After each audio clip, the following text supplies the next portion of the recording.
Obviously, this is a book for academics. I think actually has Nina said it. But the beauty of this book was, I only got it this morning, and when you showed it to me at the radio station, she called me out because she had to mentally, there was an incident where it was artwork, and I was busy, and I said, this one is trying to catch me out. And I'm very busy, because I'm a very busy brain. But it was an excellent process, because I actually went back to it, and I realized that as much as this book is for academics, it's actually a brilliant book for educators to actually decipher to what needs to be done. But what I read and what I had to unlearn was also part of the process of what you talk about. And like Auntie Khadija mentioned, that the educational system is not here for us to grow as human beings. It's definitely not educating human beings how to live with other human beings. The emotional attachment to what is happening, or the emotional intelligence versus the intellectual intelligence, is something that the book doesn't address. And you know, when my neurons, my brain runs. Literally, when I read this book, I realized, like Auntie Fawzi says, that there was a lot on the way. But how we, as educators, mothers, because we're the first educators, how we should utilize our brains, and how we utilize, you know, the catchphrase of this is your cover. From the kitchen to the classroom and beyond. And in this book, it takes you into that spectrum of what we should do as mothers, but also as educators. And the fact that a lot of the educational programs that is happening now is not geared up. I think the principal now, because he probably he's probably gone from OBE to DPE to every educational program since 1992, would say that we are messed up. And the situation is going to be even worse. People like Fawzi, you know, when she took that, she mentioned the winter school, because that's where she took me. It was her to UCT, so we sat in the same, but she took me to it, and I, oh my God, you know, it makes sense what she's saying, what the book talks about, and how our brain functions, and how we need to utilize it more effectively. And I had a discussion with my niece there about her son and how overprotective she is, and you know how mothers need to know that children need to learn on their own pace. The kitchen is the best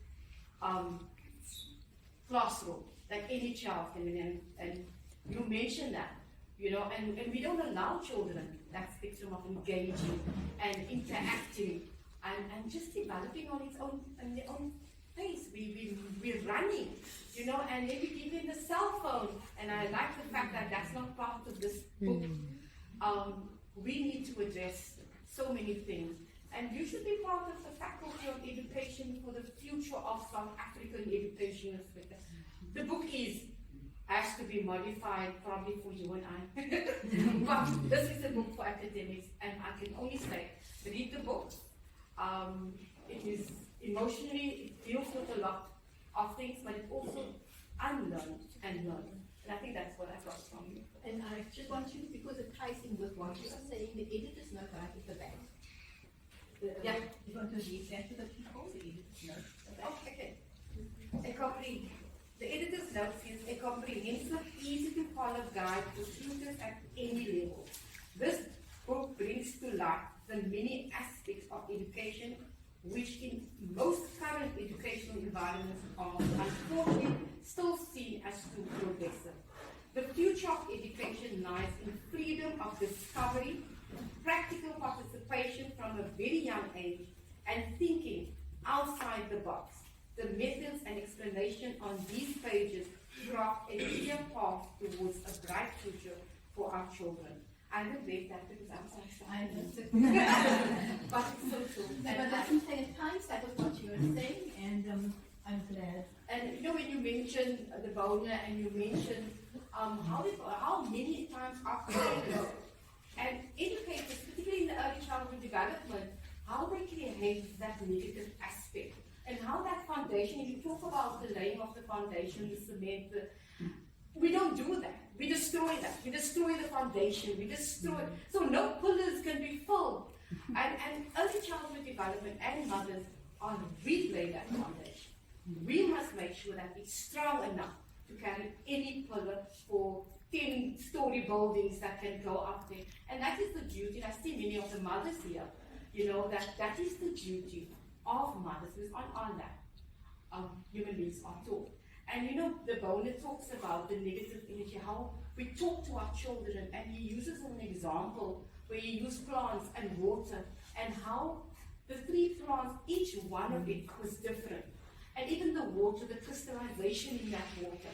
So when you brought that in the book, I'm like, oh, this is really something that needs to be taken further. Because, you use the kinders is so rot. It is called rotten. And it's that negativeness that parents and grandparents and aunts use. Because I see that in my environment. Don't use that.